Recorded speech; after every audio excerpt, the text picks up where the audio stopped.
Bienvenue sur l'affiche, le podcast pour apprendre, entreprendre et développer ses compétences. Aujourd'hui, j'accueille Adam Swift. Il est businessman, youtubeur, tiktoker, influenceur. Adam, comment tu vas? Bah écoute, ça va super. Merci pour l'introduction. Et d'ailleurs, j'aime beaucoup ton introduction. J'aime bien les mots que tu as choisis, etc. C'est court, efficace, ça va à l'essentiel. Et les mots vont ensemble, donc non, c'est top. J'ai bien résumé? Tu as tout résumé, je pense. Enfin, pour moi, je sais pas, mais c'est surtout pour ton podcast. Je pense que c'est vraiment une bonne introduction. Parfait. Écoute, on va se lancer sur la première question. Ouais, vas-y. Alors, avant de te lancer, est-ce que tu savais que tu étais destiné à l'entrepreneuriat? Donc là, on retourne vraiment dans ton passé. Quand tu as vraiment débuté à entreprendre, est-ce que tu t'es dit, je vais me lancer dans l'entrepreneuriat, ou est-ce que tu te voyais plus avoir un travail classique, on va dire? Ou est-ce que vraiment c'était inné, tu savais déjà? Alors, du coup, je savais pas déjà que je voulais être entrepreneur, que j'allais être justement dans l'entrepreneuriat, etc. Par contre, j'ai toujours su depuis que je suis petit qu'entre guillemets, j'allais réussir, ou du moins j'avais cette envie vraiment de réussir, de gagner plus d'argent. Ça a vraiment été quelque chose qui m'a accompagné tout le long de mon enfance. Sauf qu'à l'époque, en fait, moi, je savais pas du tout comment on faisait pour gagner de l'argent. Donc au final, qu'est-ce que j'avais décidé de faire? C'était de devenir avocat, c'était de devenir justement... c'était d'aller dans un métier qui allait vraiment pouvoir m'apporter un vrai gros salaire à la fin. Et en fait, c'est mon père qui a pas forcément des connaissances dans le business, etc. Pour lui, c'était ça la réussite en fait. C'était être justement avocat, un gros métier, de sorte à gagner beaucoup d'argent. Et du coup, ça a été mon rêve durant toute mon enfance. Et il n'y a que à l'âge de 18-19 ans, quand j'ai commencé un peu à me renseigner sur Internet, que là, du coup, j'ai entendu parler d'entrepreneuriat. Je me suis dit, mais en fait...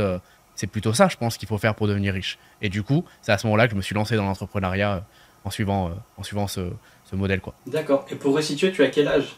J'ai 25 ans et du coup, j'ai commencé, j'avais 20 ans. Donc ça fait à peu près 5 ans maintenant. Ok. J'avais une seconde question. Quelle a été ta première action qui t'a fait entreprendre et qui t'a fait prendre conscience que tu étais capable de le faire, justement? Ouais, alors du coup, c'est un peu spécial parce qu'on entend chez beaucoup d'entrepreneurs, moi j'ai commencé à vendre des billes à la cour de récréation, j'achetais des bonbons moins chers, je les vendais plus cher, etc. Et t'as l'impression que tous les entrepreneurs, dès 11 ans, 12 ans, pardon, ils avaient déjà en fait cette mentalité de businessman, ils savaient déjà faire de l'argent, etc. Et moi tout le long, j'étais en mode, mais en fait, je suis pas du tout comme ça, moi. Moi, si tu veux, j'avais ces rêves, je voulais faire de l'argent, mais j'étais aussi extrêmement flemmard. Donc, c'est-à-dire que je jouais beaucoup aux jeux vidéo. En fait, c'était que des paroles, mais j'avais aucun acte, si tu veux, qui accompagnait mes paroles. Je vais devenir riche, je vais faire de l'argent, mais derrière, je faisais rien, en fait, pour accéder à tout ça, si tu veux. Et il y a que un jour où, vraiment, si tu veux, j'étais dans une situation de merde. C'est-à-dire que j'avais arrêté la fac d'économie, parce que pour moi, encore une fois, aller en fac d'économie, c'était ça qui allait me rapporter de l'argent, parce qu'on allait étudier l'économie, pas du tout. Et au final, du coup, vu que j'avais abandonné, j'avais uniquement le bac, aucun métier, si tu veux, m'acceptait, aucun métier, même Zara, H&M, j'avais même été refusé de McDo pour te dire, donc j'arrivais pas en fait à me faire accepter. Et à ce moment-là, le seul métier dans lequel j'ai pu en fait aller pour gagner justement un petit peu d'argent, c'était livreur de sushi. Et c'était en fait au pire moment, si tu veux, d'une année, c'est-à-dire quand il fait froid, quand tu dois justement faire des livraisons, tu as les doigts qui sont glacés justement à cause du froid.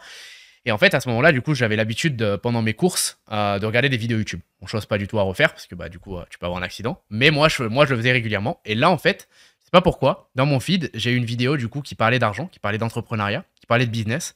Et je sais pas pourquoi j'ai cliqué dessus. Et en fait, c'est cette vidéo, si tu veux, qui a été vraiment le plus gros déclic de toute ma vie, parce que je savais déjà avant que je voulais faire de l'argent.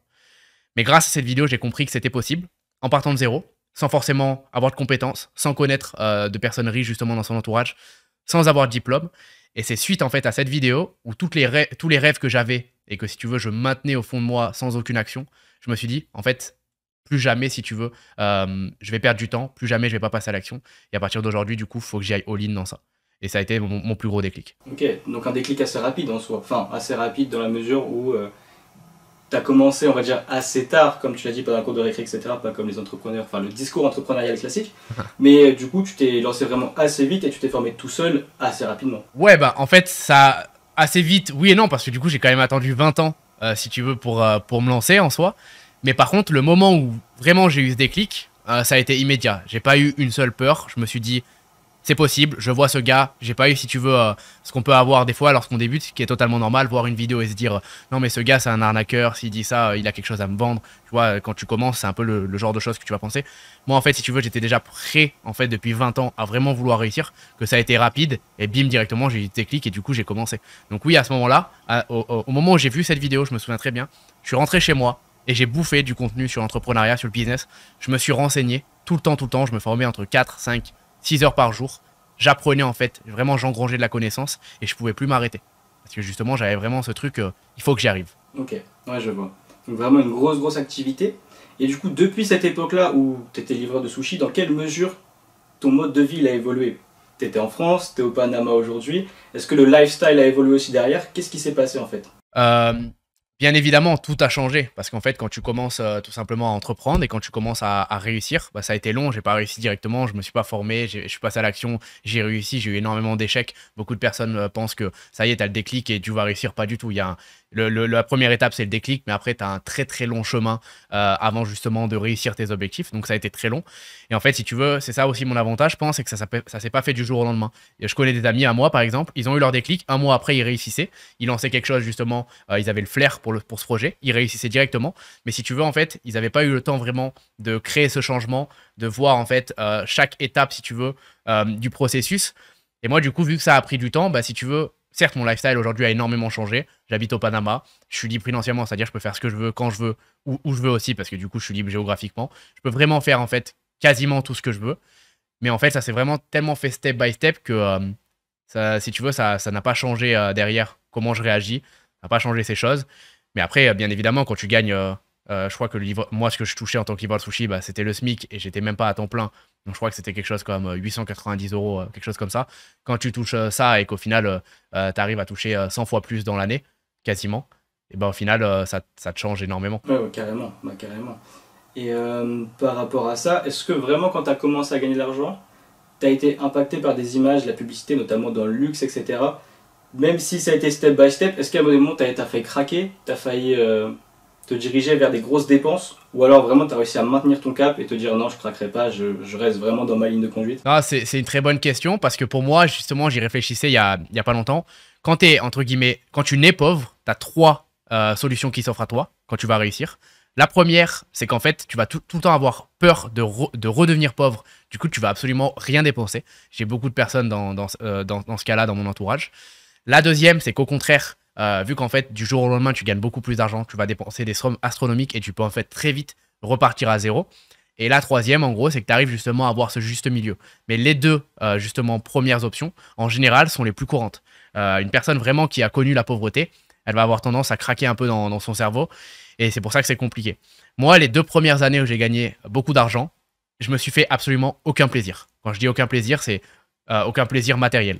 Pas d'habits de luxe, alors que pourtant j'ai toujours aimé ça. Pas de monde de luxe. Vraiment aucun plaisir. Il n'y a que à partir de la 2e année où j'ai commencé, si tu veux, à faire mon premier achat justement luxe. Donc je m'en souviendrai, c'était un sac Gucci donc à l'époque. C'était un truc que j'avais vraiment envie d'avoir. Et en fait, je trouve que après, à cause de ça, je l'ai trop fait, si tu veux. J'ai trop justement acheté de choses de luxe, Louis Vuitton, Gucci, Dior, etc. Et aujourd'hui, avec le recul, j'en ai déjà premièrement plus du tout envie. J'ai plus du tout envie de faire ce genre d'achat. Et deuxièmement, c'est des achats que je vais avoir tendance à regretter, tu vois, aujourd'hui avec vraiment du recul, si je peux être sincère avec toi. Par rapport aux vêtements, aux accessoires, etc., à la mode, etc., toi, tu es plus dans une logique avoir peu et pouvoir te déplacer avec quasiment tous tes vêtements, ou avoir beaucoup, un dressing complet et du coup stocker? Ah, c'est des questions que j'aime bien ça, parce qu'il faut savoir que je suis passionné de mode. Donc moi, je suis vraiment un acheteur compulsif, pas forcément justement dans le luxe, mais par contre, j'adore les vêtements. J'adore changer de style, j'adore m'acheter plein de vêtements. Et en fait, j'ai toujours eu ce truc, si tu veux, d'avoir vraiment un dressing complet, d'avoir énormément de choses. Je dois avoir 20 paires de chaussures, enfin vraiment, et que je mets régulièrement, tu vois. J'ai vraiment ce truc d'avoir beaucoup de choses. Et aujourd'hui, au fur et à mesure, je pense que c'est avec l'évolution, justement, j'ai vraiment envie de tendre vers un dressing où je peux le prendre dans ma valise et je peux partir. Et en fait, ça a été le déclic avec quelque chose. C'est que récemment, du coup, je me suis séparé de ma copine avec qui je suis resté plus de 6 ans ensemble, avec elle. On a tout construit ensemble, etc. Et du coup, en fait, ma vie a tellement changé ces temps-ci que j'ai dû partir en voyage, j'ai dû partir faire d'autres choses. Et aujourd'hui, je ne sais même plus où je vais vivre demain, tu vois. Et quand tu as cette liberté, justement, géographique, tu peux partir où tu veux, bah, tu te rends compte que, en fait, toutes les choses matérielles, ils te bloquent et tu deviens un peu esclave de tout ça. Donc, même le setup sur lequel je suis en train d'enregistrer aujourd'hui cette interview, il faut savoir qu'aujourd'hui, je pourrais pas le prendre si je pars. Tu tu vois. Et aujourd'hui, j'ai vraiment envie de tendre à ce luxe de si demain je dois partir, j'ai tout dans ma valise et je peux partir. Et c'est très difficile quand justement ta passion, c'est les vêtements, c'est la mode et que du coup, bah, au final, c'est ce qui te fait aussi vibrer et tu as vraiment besoin d'avoir plein de choses parce que tu as envie de changer régulièrement. C'est une question complexe, j'avoue que par rapport aux vêtements, c'est compliqué. Et je trouve qu'il y a deux écoles, mais il n'y a pas d'intermédiaire. C'est vraiment soit très peu de vêtements et un lifestyle très simple et tu te déplaces beaucoup, limite, quitte à se filmer qu'avec un iPad, avoir qu'un seul iPad comme outil de travail, plus d'ordinateur, plus de setup ni rien. Ou alors vraiment avoir un setup complet et être posé à un endroit. Je ne sais pas si le mix des deux est possible. Je ne sais pas s'il existe un intermédiaire en fait entre ces deux options. Bah, l'intermédiaire est la plus belle chose que tu peux avoir parce que moi, c'est vrai que j'ai des amis, si tu veux, ils ont vraiment ce lifestyle hyper minimaliste. J'ai un pote, il a 3 t-shirts noirs dans sa valise, il a une paire de chaussures, il a 2 jeans et en fait, avec ça, il voyage en fait partout dans le monde et il a ses activités, ce qui est très bien. Moi, je sais que c'est impossible que je fasse ça parce que tout simplement, quand je pars en voyage, j'ai 2 ou 3 valises parce que j'aime vraiment, même si je vais pas mettre tous mes vêtements, tu vois, j'aime avoir le choix de changer et tout. Mais en termes d'entrepreneuriat, ce qui est sûr et certain, c'est que vadrouiller partout dans le monde, ça n'apporte pas des gros résultats concrets. Il faut que tu sois posé, il faut que tu aies ta routine, il faut que tu aies tes habitudes. Et en fait, c'est pour ça que le mieux, euh, selon moi, bien sûr, après, tout est subjectif. Mais moi, je pourrais jamais être un digital nomade. euh, ne pas savoir où je vais justement dans un mois, etc. Parce que tu as besoin d'avoir cette vision, tu as besoin d'être posé. Donc je pense que le mieux, c'est quand même, si tu veux, d'avoir ton endroit, d'avoir ton setup. Et puis derrière, d'avoir aussi un espèce de setup portatif.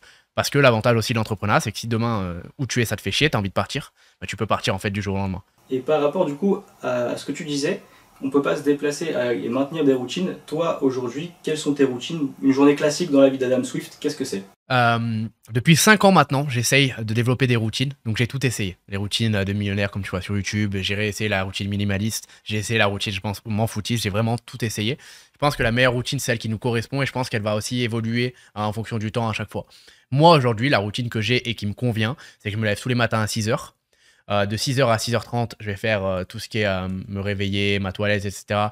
Et je vais aussi faire une méditation. Donc, je médite beaucoup en ce moment. J'essaie de vraiment mettre en place cette habitude, chose que je galère vraiment à avoir, mais qui, dans mon cas, étant donné que je réfléchis beaucoup, est vraiment extrêmement importante. Donc, de 6 heures à 6h30, je fais tout ça. Après, je vais m'entraîner à la salle de sport. Donc, je me suis rendu compte avec le temps que si je m'entraînais pas direct, en fait, je m'entraînais pas dans la journée. Parce que quand tu es entrepreneur, tu as tellement en fait, de problèmes qui arrivent au quotidien que en fait, dans ta journée, tu as une jauge de volonté. Et en fait, chaque action que tu vas faire te coûte de la volonté et te coûte cette dose. C'est pour ça qu'à la fin de la journée, que ce soit que tu sois salarié ou entrepreneur, au final, tu n'en peux plus et tu as juste envie d'une chose, c'est de te poser devant ta télé, allumer la console, etc. Parce qu'en fait, tu as utilisé, si tu veux, toute cette zone de volonté. Et quand tu es entrepreneur et que tu t'entraînes pas directement, bah en fait, chaque action, bim, ça va taper dans ta zone de volonté, justement, ta zone motivation. Et en fait, arrivé à la fin de la journée, tu vas avoir consommé quasiment toute ta zone. Et pour faire une séance de sport, si t'es pas forcément passionné, que tu le fais plus pour le physique, la santé, etc., tu vas devoir en fait user beaucoup de cette jauge. Donc moi, de ce que je me suis rendu compte, c'est que je fais mon entraînement directement à 6h30, à jeun, donc je mange pas, jamais avant l'entraînement. Dès que j'ai fini mon entraînement, je reviens et je me fais un petit déjeuner. Je vais toujours manger, si tu veux, liquide. Donc en fait, je vais me faire genre un smoothie protéiné, etc. Parce que, encore une fois, quand tu entreprends, quand tu crées des projets, que tu as des gros objectifs, tu es en concurrence avec absolument tout le monde. Et du coup, en fait, toutes les petites actions que tu vas pouvoir faire vont pouvoir impacter justement tes objectifs et vont pouvoir faire que tu vas être meilleur qu'un tes concurrents ou pas. Manger justement liquide, si tu veux, ça fait que tu vas pas digérer. Donc au final, toute ma matinée, elle se passe bien. Parce que le problème des alimentations traditionnelles, c'est que tu manges, et en fait, après, tu as ce coup de mou, la sieste de midi, comme on l'appelle, à 14 heures. C'est en fait à cause de ça. Et le matin, c'est aussi le moment le plus sacré pour vraiment avoir ta vraie productivité, tes idées, ton travail. Donc à ce moment-là, je fais mon smoothie protéiné, je travaille toute la journée, non-stop, du coup, jusqu'à 18 heures. Bien évidemment, j'ai ma pause à midi où là, par contre, je vais manger à midi à 1 heure. Et je me fais livrer donc tous mes repas, tous les jours. Je cuisine pas et en fait, la seule chose que je fais de toute la journée, c'est de me poser devant mon ordinateur et travailler. Et par rapport du coup à tes journées, comment tu sais quand est-ce qu'il faut que tu arrêtes? Parce que théoriquement, tu as des tâches, etc. J'imagine.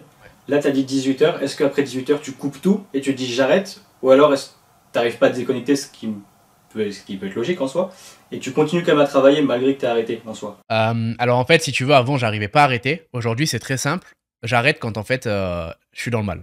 Et il y a quelque chose comme 6 mois de cela, j'ai fait en fait mon premier burn-out dans l'entrepreneuriat. Donc j'ai fait la première, ça a été la première fois où, si tu veux, j'ai vraiment dû arrêter parce que j'ai fini à l'hôpital, problème de santé, etc. à cause justement du travail et de l'intensité que je mettais au quotidien. Et si tu veux, en fait, depuis cet événement, je suis pas encore au meilleur de ma forme. J'ai pas repris, si tu veux, la charge de travail que je pouvais assumer comme auparavant. Et du coup, en fait, à la fin de la journée, mais des fois, ça va même arriver à 15 heures, je vais avoir en fait vraiment mon corps qui va me dire aujourd'hui, mon corps et ma tête, tu dois arrêter, tu vois. Et en fait, à ce moment-là, je suis obligé du coup d'arrêter parce que si je continue, en fait, c'est pire. Donc, si tu veux, j'essaye de me remettre un peu de cet événement parce que c'est un événement assez dur. Quand tu l'as pas vécu au début, tu te dis, ouais, ça n'arrive qu'aux autres, etc. Et en tant qu'entrepreneur, tu peux pas l'avoir. C'est que quand tu es salarié, si, bien évidemment, tu peux aussi l'avoir. C'est même très puissant. Et du coup, en fait, c'est dès que, si tu veux, j'en peux plus, dès que j'ai plus de créativité, dès qu'au final, je suis plus du tout productif et que je sens que je commence vraiment à avoir mal à la tête, etc., que je vais arrêter. Et que là, par contre, je vais essayer de faire d'autres choses, si tu veux, qui vont être complètement hors business pour pouvoir récupérer le lendemain. Mais c'est vrai que c'est un problème. Quand tu es entrepreneur, que tu es passionné par ce que tu fais, que tu as des gros objectifs, tu as tendance à pas arriver justement à te stopper et avoir toujours l'impression en fait que tout ce que tu fais au quotidien, chaque jour, c'est pas assez. C'est pas assez, que tes concurrents, eux, en font plus. Et du coup, en fait, tu vas travailler 15-16 heures par jour. Donc toi, tu as vraiment aussi cette vision-là, parce que c'est vrai que quand tu penses business, on pense à la concurrence. Toi, c'est quelque chose qui est souvent dans ta tête. Tu penses souvent à la concurrence et tu te dis, ah ouais, lui, il fait plus que moi, etc. tout le temps. Enfin, du coup, la compétition rentre en jeu, on va dire, toute la période où tu travailles, ou est-ce que vraiment tu arrives à passer outre? Même si un concurrent te dépasse en termes de résultats, tu arrives à passer outre ce fait-là, ou vraiment c'est bien compliqué? Alors moi, il faut savoir que la concurrence, au quotidien, elle m'impacte en fait tout le temps, mais je pense vraiment positivement. Je la prends pas, si tu veux, de la mauvaise manière, je la prends vraiment de la bonne manière. Pour moi, c'est une des plus grosses motivations que j'ai. Faut savoir que de base, je suis pas très sport collectif, football, tu vois, ce genre de sport, etc. Même pour dire toute la vérité, j'aime pas du tout. Par contre, je trouve justement ma concurrence dans le business, dans les jeux vidéo aussi à l'époque, où j'étais très justement euh, compétitif. Et si tu veux, en fait, tous les jours, à chaque fois que je vois un de mes concurrents, sachant que c'est pas en mode concurrence, ah, c'est mon concurrent, je l'aime pas, etc. Au contraire, c'est plus, waouh, ce qu'il a fait là aujourd'hui, franchement, il a tué le game. Il a vraiment fait la différence. Bravo à lui, tu vois, bravo. Aujourd'hui, sa situation, elle est comme ça, etc. Vas-y, moi aussi, tu vois. Il faut que je donne tout, en fait. Il faut que je fasse encore mieux. Et en fait, c'est vraiment comme ça que je vais, si tu veux, saisir la concurrence. Mais beaucoup de personnes, tu sais, dans l'entrepreneuriat, se disent, oui, mais moi, j'aime bien, en fait, regarder que mes produits. J'aime bien me concentrer que sur moi. Je regarde pas du tout les concurrents, etc. Et c'est très bien, en fait, si ils arrivent à trouver leur propre motivation. Mais je trouve qu'il n'y a rien de mieux quand tu te réveilles le matin et qu'au final, par exemple, je sais pas, tu n'as pas encore posté une seule vidéo, tu n'as pas encore tourné une seule vidéo pour ton business et que tu vois que ton concurrent, il en a tourné une, voire deux, bah, au final, directement, tu te lèves pas avec une motivation bien plus supérieure à ce que tu avais quand tu t'étais endormi, quoi. Et est-ce que tu as pu t'inspirer de ta concurrence? Est-ce que tes concurrents ont sorti des trucs où tu te dis, ah ouais, là c'est vraiment fou ce qu'il a fait, je vais surenchérir, je vais faire mieux, mais je m'inspire quand même de son idée de base parce que vraiment c'est carré, c'est vraiment bien fait. Ça, c'est un très bon débat parce que justement, j'avais si tu veux, une discussion récemment avec des amis à moi. Et en fait, il y a quelque chose dans l'entrepreneuriat qu'il faut comprendre, c'est qu'aujourd'hui, si tu copies et que tu essayes de faire mieux, tu vas réussir. Et ça va vraiment à l'encontre de ce qu'on peut penser. Mais vraiment, si tu copies et tu t'inspires d'une compagnie qui marche, tu le fais à ta manière et que tu le fais mieux, en fait, tu vas réussir. Et une des choses les plus dures pour réussir dans l'entrepreneuriat, c'est quand tu essayes d'inventer quelque chose. Quand tu essayes de partir de zéro, que tu innoves et que tu inventes quelque chose. Si tu réussis, tu vas avoir des résultats 10 fois supérieurs aux autres et tu vas être top 1 de ton marché. Par contre, si tu réussis pas, tu vas tout perdre. Et moi, ça m'est déjà arrivé plein de fois, si tu veux. J'ai toujours eu cette mentalité. Je fais les choses moi-même, je veux faire mes trucs, je veux innover. Je veux surtout pas, si mon concurrent, par exemple, sort une vidéo sur ça, refaire une vidéo sur ce sujet, etc. Je veux pas. Mais par contre, de temps en temps, et surtout dans mes anciens business, ça a été le cas, en fait. La fois où j'ai fait le plus d'argent de toute ma vie, j'ai vu, en fait, une entreprise qui marchait extrêmement bien en France. Je l'ai repris, je l'ai mis sur le marché anglais, donc anglophone, au UK. J'ai refait, en fait, le même type de produit, avec mon marketing, mais exactement le même type de produit. Et c'est là, en fait, où j'ai eu les plus gros résultats de toute ma vie. Et ça, c'est vraiment un principe clé qu'il faut comprendre, c'est qu'on a toujours tendance à vouloir réinventer la roue, alors qu'en fait, si aujourd'hui on veut réussir, qu'on est débutant et qu'on part de zéro, le meilleur moyen, c'est de copier et c'est de faire mieux.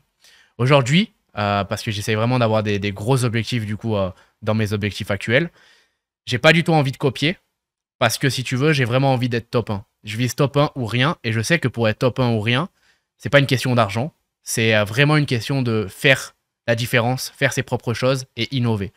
Mais si aujourd'hui, imaginons, je devrais repartir de zéro, et du coup, je voudrais réussir, je voudrais lancer un projet, un business, quel qu'il soit, j'essaierai surtout pas de lancer quelque chose que personne n'a jamais lancé, parce que j'aurai une chance sur 10 pour que ça marche. Alors que si je lançais quelque chose qui fonctionne déjà, et que je le ferais dans un marché différent, ou avec une petite différence, j'aurai 9 chances sur 10 pour que ça marche. Donc ça, c'est un débat et c'est un très très bon concept. Ok, c'est ultra important ce que tu viens de dire. J'avoue que je l'avais pas sous ce point de vue-là. Et c'est vrai que maintenant que tu le dis, ça semble tout à fait logique en vrai. Ça semble vraiment logique. Et si tu débutes, c'est vrai que c'est peut-être plus simple de copier quelque chose qui existe déjà, le faire à ta sauce et l'améliorer, que de créer quelque chose qui n'existe pas en fait. 100%.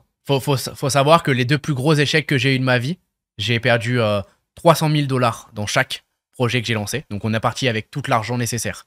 On avait toutes les équipes nécessaires. J'avais beaucoup de connaissances parce que c'était à la 4e, 5e année d'entrepreneuriat. Donc si tu veux, j'avais entre guillemets toutes les clés pour réussir ces projets. Sauf que c'était des projets innovants, des projets innovateurs que personne n'avait encore justement fait. Et justement, nous, on essayait de révolutionner un marché. On essayait vraiment d'avoir des gros objectifs. Et du coup, bah, bien évidemment, avec ces projets, on visait vraiment des très gros objectifs. Mais ces 2 projets, en fait, ont échoué, malgré tout ce qu'on pouvait avoir pour commencer. Alors que juste avant, on était dans un business, on générait énormément d'argent. Et encore une fois, on avait juste fait quelque chose dans un autre marché. Et ce concept, du coup, ça a complètement changé ma vie. D'ailleurs, il y a un super livre, il me semble, je ne connais pas le titre exact, mais je crois que c'est voler pour mieux faire, ou quelque chose comme ça. Un livre, du coup, sur l'entrepreneuriat qui t'apprend à bien copier de la bonne manière, de façon aussi un minimum éthique, pour derrière, justement, l'appliquer dans ta vie et avoir des énormes résultats. On va passer à une question qui est plus légère, franchement une question plus simple. Si tu devais faire ton shopping avec un budget illimité, donc là on revient un peu dans le vêtement, te construire un lifestyle, qu'est-ce que tu achèterais en priorité? Tu peux me donner des références de produits, de vêtements, peut-être des montres, et à la limite, peut-être une voiture ou une maison, un bien immobilier. Qu'est-ce que tu prendrais si tu avais vraiment l'embarras du choix? Là, j'ai budget illimité, là. Budget illimité. Si j'ai budget illimité, c'est compliqué, mais à la fois, t'inquiète, j'ai plein d'idées, parce que je commence bien à réfléchir. C'est des choses sur lesquelles j'ai déjà bien travaillé, tu vois. Donc, première chose que j'achèterais si j'avais budget illimité, ce serait un jet privé. Ce serait le tout premier achat que je ferais. Donc, tu vas me dire, c'est le plus cher. Donc, tu commences fort. Ouais, parce qu'en fait, le jet privé, il t'offre une liberté d'aller justement partout où tu veux, quand tu veux. Et en fait, c'est pour ça que tous les milliardaires, si tu veux, ont des jets privés. C'est que ça te permet de gagner énormément de temps et surtout, ça te permet d'être totalement libre. Quand j'étais au Panama pendant le Covid ici, si tu n'avais pas de jet privé, tu pouvais littéralement pas quitter le pays. Même si je voulais rentrer en France, je pouvais pas.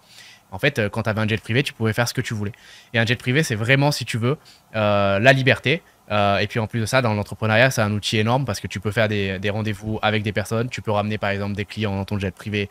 Forcément, tu peux te dire qu'à la fin, il va te dire oui sur ce que tu proposes. Et en fait, du coup, c'est vraiment un très très fort atout. La deuxième chose, donc pareil, c'est extrêmement cher, mais ce serait plus là pour un kiff.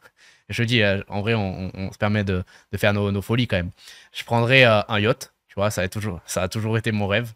Donc, yacht. De base, jet privé, c'est plus pour le côté pratique. Tu vois, c'est vraiment côté business.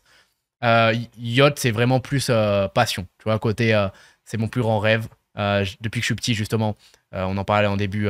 Tu vois, je voulais de l'argent, je voulais réussir. En fait, je voulais m'acheter un yacht, tout simplement. J'avais vraiment cette vision.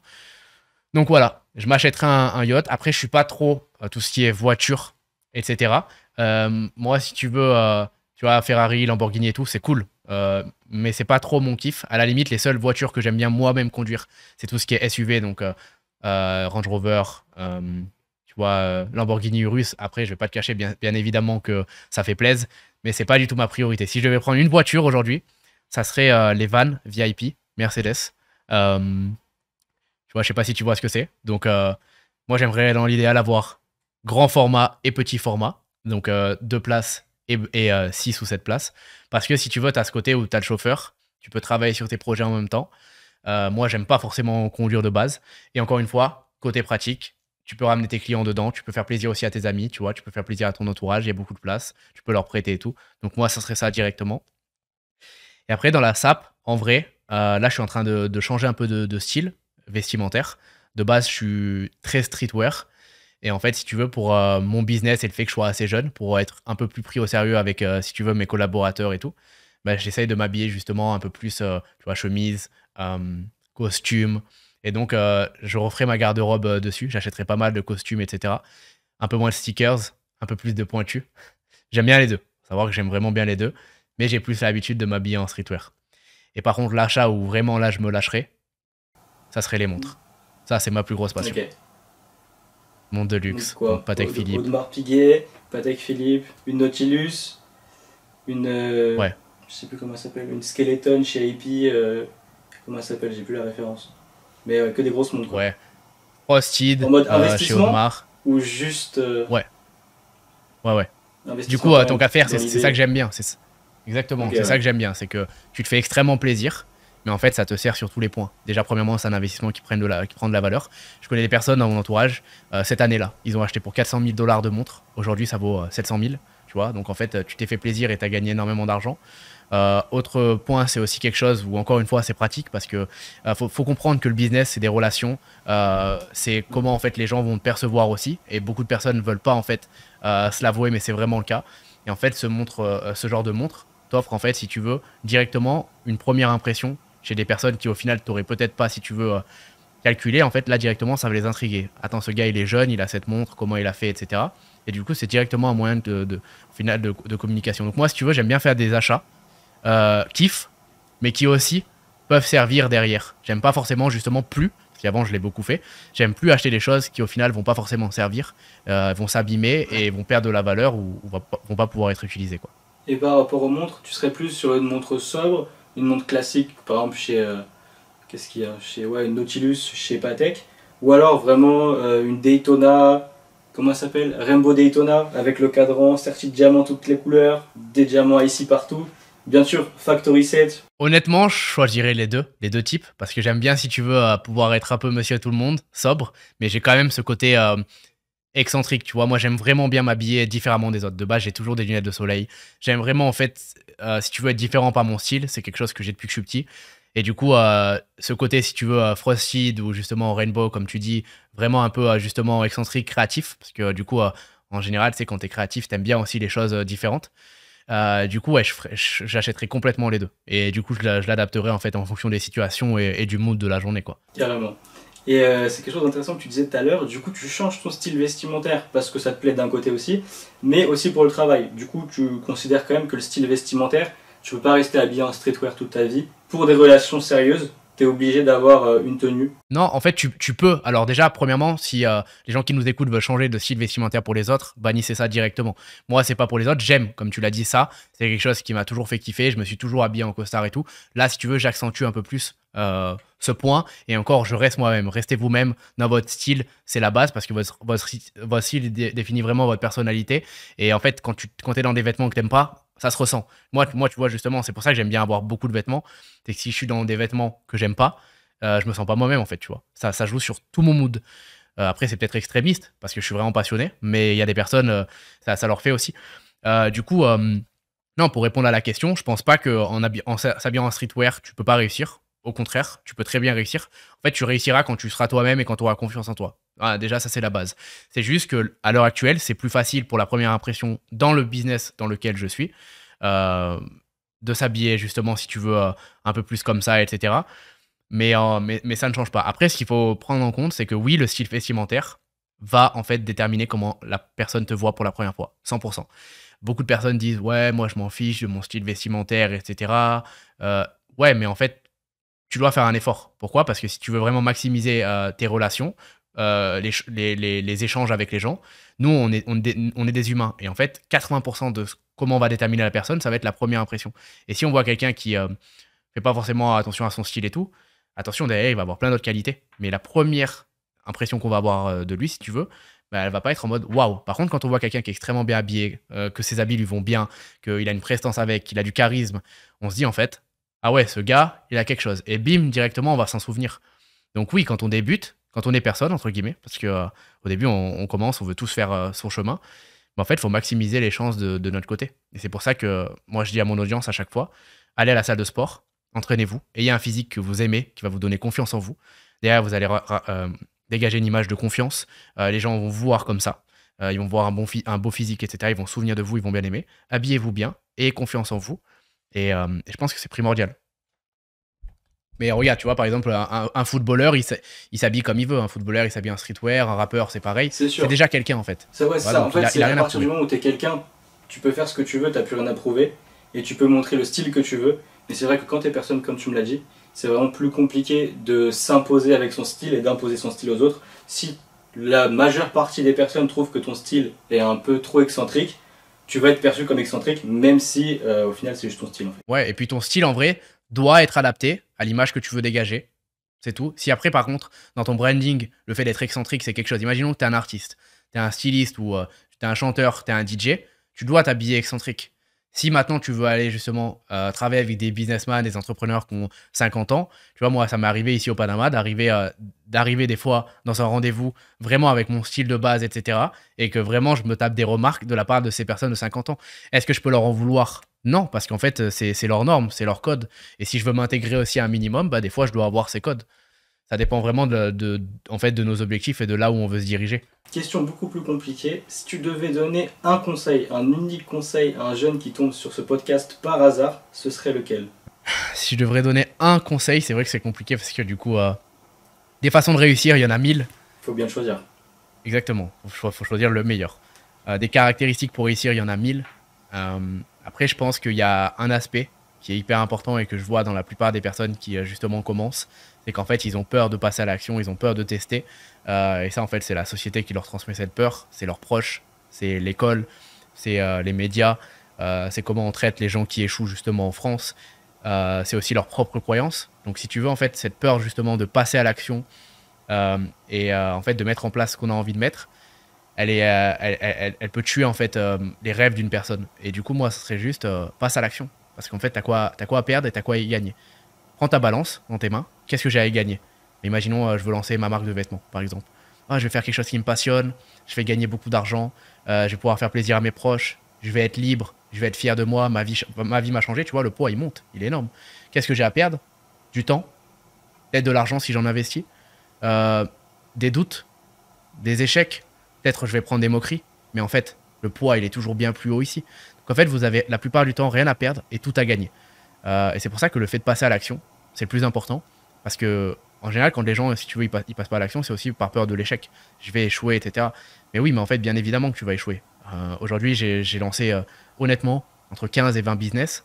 J'en ai réussi 25%. J'en ai échoué 75%. Mais aujourd'hui, ces 25% m'ont fait gagner beaucoup, beaucoup, beaucoup, beaucoup plus d'argent que ce que j'en ai perdu avec les 75%. Et surtout, en plus, ces 25% ont complètement transformé ma vie. Alors que ces 75% m'ont fait perdre un peu d'argent, du temps, rien de plus. Donc ce serait mon plus beau conseil, je pense. Le conseil le plus important. C'est vrai que en plus c'est un conseil qui parle à tous. Et c'est peut-être là où il y a le plus d'abandon en fait. Les gens abandonnent même avant de commencer par peur de ce qu'ils peuvent perdre et ne font pas forcément la balance, comme tu l'as dit, exactement, entre ce qu'ils peuvent gagner et ce qu'ils peuvent perdre. Et souvent, une fois qu'on fait cette balance-là, on réalise qu'on a beaucoup moins à perdre que ce qu'on peut gagner, en fait. Et ça, c'est vrai que c'est un extrêmement bon conseil.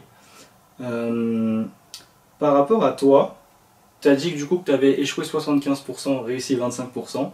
Moi, de ce que je vois sur les réseaux, on va dire que tu as réussi à construire un personal branding assez efficace. Du coup, j'imagine que pour toi, c'est une réussite.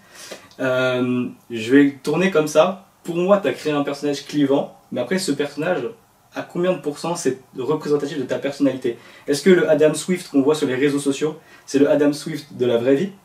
Ou alors, il y a une part d'acting, entre guillemets? Alors déjà, faut prendre en compte une chose. Pour moi, c'est un échec à l'heure actuelle. Pourquoi? Parce que si tu veux, je le vois comme un échec. Okay. Parce que j'ai commencé mon personal branding il y a 4 ans maintenant. J'étais déjà dans l'entrepreneuriat il y a 4 ans. J'avais 100 000 abonnés dans la thématique de l'entrepreneuriat. Et si tu veux, en fait, à ce moment-là, j'ai pas capitalisé dessus. Je me suis éloigné de ces objectifs-là, j'ai lancé autre chose et ça a été un des plus gros échecs de ma vie qui m'a fait perdre en fait le plus de temps. J'ai littéralement perdu 4 ans parce que si aujourd'hui j'avais continué mon personal branding, j'aurais beaucoup plus d'audience, j'aurais pu continuer à transmettre mon message de motivation, etc.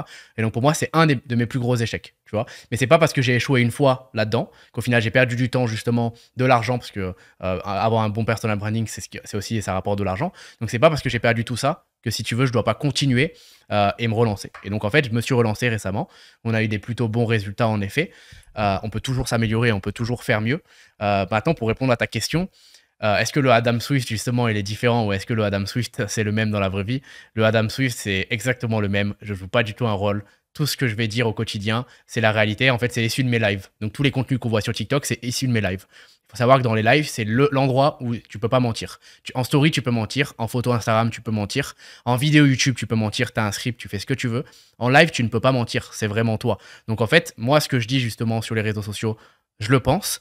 Après, si tu veux, bien évidemment, je sais aussi les sujets qui intéressent le plus les gens. Comment, si tu veux, on va faire plus de vues. Parce que quand tu crées un personal branding, faut pas se mentir, c'est aussi ton objectif.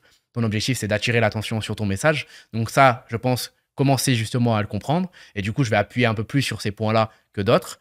C'est pas tout ce que je dis dans mes lives, tout ce que je dis sur TikTok, c'est pas ce qui définit toute ma vie. C'est aussi les sujets en fait que les gens veulent le plus entendre, tout simplement. Mais sinon, non, je ne joue pas un rôle et je pense que c'est très important dans un personal branding, quand vous êtes sur les réseaux, etc., d'être vous-même parce qu'en fait, les gens, ils le sauront tôt ou tard. Les gens sont très, très intelligents pour sentir ce genre de choses. Et si vous n'êtes pas vous-même, si derrière, ça transpire le fake, que vous mentez, etc., vous ne tiendrez absolument jamais sur le long terme.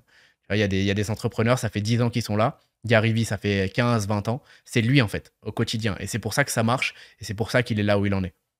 Et par rapport à ce personal branding, du coup, tu as quand même une belle communauté, on va dire, sur les réseaux. Est-ce que c'est facile de passer à travers la critique et les haters? Parce que c'est vrai que j'ai vu par exemple certains de tes contenus et tu reçois pas mal de messages par rapport au fait que tu n'es pas vraiment au Panama. Personnellement, ça me fait rigoler et je sais que j'imagine que tu réponds bien évidemment parce que c'est un sujet clivant. Mais est-ce qu'il y a peut-être des choses plus graves ou alors des critiques plus, on va dire, comment dire, plus vexantes? Comment dire? Pas vexantes, mais plus piquantes par rapport à ce que tu fais, ton activité, etc. Parce que souvent on peut passer au-dessus des critiques, on va dire, de zone, mais souvent il y a des critiques qui sont plus personnelles, qui peuvent vraiment atteindre les personnes. Et toi, est-ce que vraiment tu le ressens ou alors pas trop, tu passes carrément à côté? Moi, je pense que en fait, la résistance à la critique des haters, c'est un muscle que tu travailles au quotidien. Au début, tu commences, y a des personnes qui ont un muscle plus développé que d'autres. Tu vois, c'est comme le biceps, t'en as qui ont des gros biceps, ils sont nés, t'en as, ils ont des mini biceps, biceps, pardon, ils doivent le développer. Je pense que c'est exactement la même chose. C'est-à-dire que moi, je suis né de base avec une résistance aux haters très faible. En fait, tout ce qui est justement critique, je le prends très à cœur. Et ça, le regard des autres, si tu veux, ça a vraiment été quelque chose. Et c'est pour ça d'ailleurs que je passais pas à l'action hein, lorsque j'étais petit, qui m'a beaucoup guidé. Et si tu veux, du coup, je suis parti avec un désavantage comparé aux autres personnes qui se lancent sur les réseaux, parce que de base, quand tu te lances sur les réseaux sociaux, tu vas avoir des haters. Plus en fait t'es viral, plus tu vas avoir des haters. Faut savoir que si derrière t'es pas viral, enfin, si t'as pas de haters, c'est que t'es pas viral et donc que tu vas pas progresser. Notamment sur TikTok. Faut comprendre que sur TikTok, tous ceux qui s'abonnent, ils mettent pas de messages, tous ceux qui like, etc.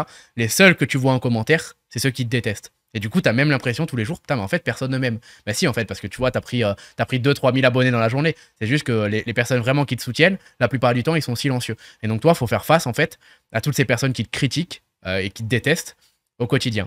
Et du coup, voilà, comme je te disais, c'est un muscle. Donc, ça veut dire que bah, moi, en fait, je l'ai travaillé. Depuis maintenant 7 ans, je suis sur les réseaux sociaux.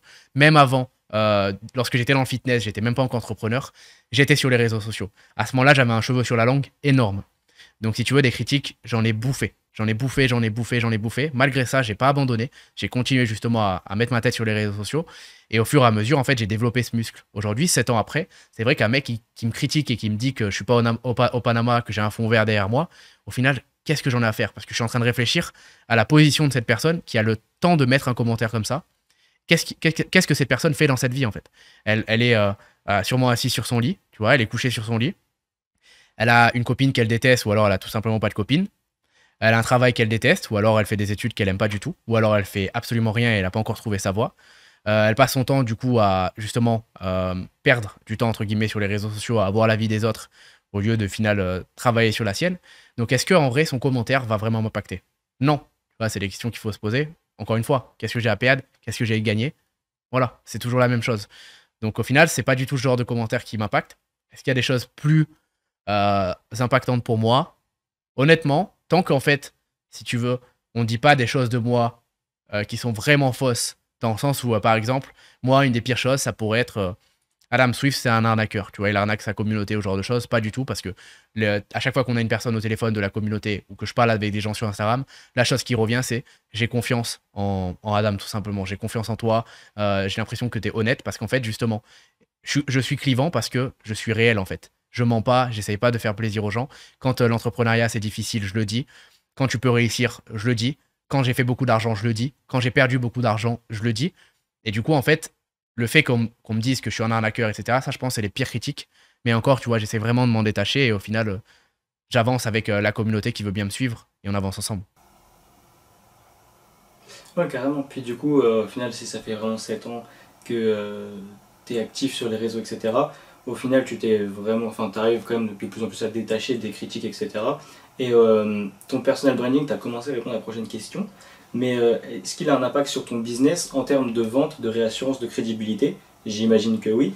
Mais est-ce que cet impact, il est considérable, ou alors tu pourrais réussir quand même sans personal branding? Non, t'as pas du tout besoin de réussir avec un personal branding. Le moment où j'ai gagné le plus d'argent, j'étais même pas sur les réseaux. J'avais arrêté les réseaux pendant 2 ans, j'avais fait une pause. Et c'était le moment où j'ai fait le plus d'argent. Donc toutes les personnes qui pensent justement qu'en général tu fais de l'argent que sur les réseaux sociaux, etc., c'est pas vrai. Parce que tu fais la majeure partie de l'argent réellement en créant des entreprises qui au final sont leur propre personal branding. Et en créant des vraies grosses structures. C'est là où la majeure partie de l'argent est fait. Maintenant, avoir justement un personal branding, être présent sur les réseaux, ça aide à réussir. Pourquoi? Parce que ça apporte des opportunités. De la même manière que comment tu t'habilles justement va déterminer comment les gens vont te percevoir dès la première impression, bah, les réseaux sociaux c'est pareil. C'est triste, mais aujourd'hui on est dans un monde où quand une personne elle a plus d'abonnés qu'une autre, on va directement la considérer, on va directement avoir envie d'échanger avec elle, on va directement avoir envie de la connaître. C'est ta carte de visite. Aujourd'hui, c'est fini les CV que tu as sous forme de papier. Ta carte de visite, c'est tes réseaux sociaux. Donc, bien évidemment, tu vas pouvoir réussir plus facilement, plus rapidement si tu as une communauté, si tu développes cette communauté pour ce qui est du coup des relations que tu vas pouvoir avoir. L'avantage aussi d'un personal branding, c'est que tu peux créer n'importe quel projet derrière, n'importe quel business. Imaginons demain, tu crées ta marque de vêtements, tu crées ta marque de sneakers. Si tu le fais bien, tu vas avoir des ventes. Pourquoi? Parce que tu as une communauté qui est intéressée là-dedans. Moi, c'est pareil. À chaque fois que on me demande, par exemple, si j'ai une formation ou j'ai un coaching, je sais que je peux faire de l'argent. Je peux lancer n'importe quel coaching, n'importe quelle formation. Les gens veulent mes conseils sur l'entrepreneuriat. Donc, ils seront là pour les avoir. Même si demain, je lance une marque de vêtements dans la thématique de l'entrepreneuriat, je ferai de l'argent. Et en fait, j'ai décidé, si tu veux, de reprendre mon personal branding. Déjà parce que, premièrement, ça a toujours été ma première passion. Depuis que du coup, je suis dans le fitness depuis plus de 7 ans, je fais du personal branding gratuitement. Et puis, en fait, je transmets de la motivation aux gens. Avant, c'était dans le fitness. Aujourd'hui, c'est un peu dans l'entrepreneuriat. Donc, ça, c'était la première raison. Et la deuxième raison, c'est qu'avec justement une communauté, si t'es bon, tu ne repars jamais à zéro. Et en fait, tous les business que j'ai lancés et qui ont échoué, les deux, c'est parce qu'en fait, si tu veux, il n'y avait pas cette communauté de base qui était là pour soutenir le projet. Il fallait que de zéro, je crée une communauté sur une entreprise. Quand tu as une communauté sur une entreprise ou sur toi en tant que marque, entre guillemets, tu peux lancer ce que tu veux, ça marchera. Demain, Inoxtag, il lance des chaussettes, ça va marcher. Il lance une marque de boisson, ça va marcher. Et ça va pas marcher un petit peu. Ça va marcher extrêmement bien, il va faire énormément d'argent, comme MrBeast avec toutes ses marques, parce que derrière, il a une communauté qui le soutient et qui croit en lui et en ce qu'il fait. Carrément. Bah, c'est sûr que pour l'exemple de MrBeast, il a lancé une marque de chocolat, une marque de fast-food, il a su se diversifier. Même aujourd'hui, il a des chaînes dans tous les pays du monde qui sont traduites, etc. Donc il a vraiment une grosse stratégie, un gros modèle qui est basé sur la visibilité en ligne. Et c'est vrai que ce que tu as dit est super intéressant. Peu importe le business que tu lances, si tu as une communauté qui est en lien avec le business que tu veux lancer, tu as déjà une base client ou au moins une base de personnes qui te suivent et qui vont t'aider dans le projet. Et ça, je pense que c'est vraiment très important dans la mesure où quand tu te lances sur un projet, c'est bien d'avoir des gens qui t'entourent, qui connaissent un peu la thématique aussi pour t'aiguiller. Parce que même si c'est des personnes qui te suivent, au final, ils ont quand même des avis. Et comme c'est potentiellement tes futurs clients, ils peuvent t'aiguiller sur ce qui va fonctionner de ce qui va pas marcher en fait. Exactement. Et ça, c'est vraiment intéressant et c'est puissant de ouf. Exactement. Tu peux leur demander en fait, tu peux leur demander ce qu'ils veulent, réellement. Et moi, c'est ce que je fais tous les jours. Quels sont vos besoins aujourd'hui? Dans quoi je peux vous aider? Qu'est-ce que vous aimeriez que je lance? Et en fait, c'est eux qui vont te dire tout simplement qu'est-ce que tu dois faire. Et donc, il faut écouter sa communauté. Tu as tout résumé. Question peut-être plus complexe. Quelles sont aujourd'hui tes sources de revenus? De quoi tu vis? Est-ce que c'est tes différents business? Où est-ce qu'ils sont basés tes business? Est-ce qu'ils sont au Panama? Est-ce qu'ils sont en France? Est-ce qu'ils sont aux États-Unis? La question à 1 million que je reçois absolument tous les jours sur TikTok. Tu donnes des conseils sur l'entrepreneuriat, mais toi, tu fais quoi, etc., etc. Ce qui est légitime. En fait, moi, il faut savoir qu'à chaque fois, si tu veux, comment je suis monté dans l'entrepreneuriat, j'ai fait à chaque fois des business différents. Donc, la première fois, j'ai lancé mon agence digitale, j'ai aidé les entreprises à avoir plus d'abonnés sur Instagram, ils me rémunéraient en échange. Après avoir aidé les entreprises, on a aidé les particuliers. Parce que les particuliers voulaient aussi avoir plus d'abonnés sur Instagram, donc on a fait une formation pour les aider à avoir plus d'abonnés sur Instagram. J'ai aussi fait du dropshipping donc pour me lancer lorsque j'ai commencé. J'ai pas gagné de l'argent à l'époque. Mais voilà, j'en ai refait justement par la suite et ça a été un des business, donc l'e-commerce avec lequel j'ai gagné le plus d'argent. Donc si tu veux, la majeure partie en gros de mon net worth, comme on appelle ça, ça a été fait en fait avec ces deux business, donc e-commerce et puis mon agence digitale du coup avant. Là aujourd'hui du coup, de quoi je vis et quelles sont mes sources de revenus. J'ai une agence dans laquelle on accompagne justement des personnes qui ont des compétences en fait à la monétiser tout simplement en faisant soit une agence autour de cette compétence, soit une formation en ligne, soit du coaching. Donc en fait, j'accompagne des créateurs de contenu si tu veux à monétiser justement leur audience via leurs compétences. Donc ça, c'est mon agence et c'est celle qui, à l'heure actuelle, me ramène la majeure partie de mon argent parce que tout le reste, moi, j'ai jamais été, si tu veux, quelqu'un qui investit beaucoup. Tu sais, on parle de 1000 sources de revenus, etc., ne jamais mettre les œufs dans le même panier. Moi, j'y crois pas à mon échelle. C'est-à-dire qu'à mon échelle, mon but, c'est d'investir dans mes entreprises pour les faire grossir le plus, d'investir dans des entreprises focus, de ne pas me diversifier trop et justement de créer des grosses choses qui vont pouvoir avoir des gros résultats. Et après, tu vois, j'investirai. Donc aujourd'hui, j'ai pas trop d'investissement. J'ai des crypto-monnaies, j'ai des NFT, etc. Mais c'est pas ça qui fait la différence. C'est surtout justement cette entreprise et mon personal branding que je suis en train de lancer parce que je suis persuadé en fait que quand tu veux des gros résultats, et moi j'ai vraiment envie d'avoir des énormes résultats, de créer une communauté énorme dans l'entrepreneuriat, d'avoir vraiment une communauté qui partage justement les mêmes valeurs que moi, avec qui on s'entraide, avec qui on se motive. Et pour en fait se faire, si tu veux, je peux pas avoir 36 000 business parce que faire 5-6 TikTok comme on fait par jour, ça prend beaucoup de temps. Faire des interviews, faire des vidéos, etc. Donc en fait, je suis focus à 1 milliard de % dessus. Je pourrais pas le faire si j'avais pas gagné mon argent avant et avoir encore justement mon agence qui tournait. Donc ça, c'est un luxe que je peux me permettre de le faire. Mais c'est ça le but. Et du coup, mon but, et je l'ai toujours dit, c'est d'avoir cette communauté. Et puis derrière, de pouvoir monétiser justement cette communauté aussi en leur apportant des produits qui les aident au quotidien et qu'eux-mêmes en fait auront choisi. Et seconde question aussi très posée, j'imagine. Souvent, tu dis on, tu as un associé. Ton associé, on ne le voit pas sur les réseaux, enfin du moins, je ne sais pas qui c'est. Par rapport à son âge, son parcours, est-ce qu'il est similaire au tien? Est-ce que vous êtes amis ou alors est-ce que vous êtes rencontrés plus tard? Comment ça s'est passé en fait? Alors moi, j'ai toujours eu des associés. Faut savoir que voilà, j'ai toujours eu des associés et en fait, je sais pas pourquoi, ça a toujours été comme ça. Je me suis jamais en fait lancé full all-in dans un projet. Je pense que j'aime vraiment bien justement, c'est pour ça que je dis on. Encore une fois, moi, je rapporte vraiment ça à du sport. Et pour moi, l'entrepreneuriat, c'est du sport d'équipe. Et même quand je dis on, j'inclus mon associé, mais j'inclus aussi mon équipe en fait. Tu vois, les gens avec qui on travaille, la team Adam Swift, parce que derrière, il y a plusieurs personnes. Donc j'inclus vraiment tout le monde. Mon associé, du coup, on s'est rencontrés quand j'avais 17 ans. Donc à l'époque, ça a été le tout premier business dans lequel je me suis lancé. Lui, en fait, si tu veux, il gérait une équipe MLM. Et en fait, tu sais, c'est un peu les premiers business que tu fais quand tu débutes. Tout le monde te dit que c'est sur ça que tu vas réussir. Donc moi, je me suis lancé là-dedans. Au bout de 2 semaines, j'ai arrêté. Mais en fait, si tu veux, je me suis lancé sous lui, sous son équipe. Et puis en fait, c'était 2 ans après, je reçois un message sur les réseaux.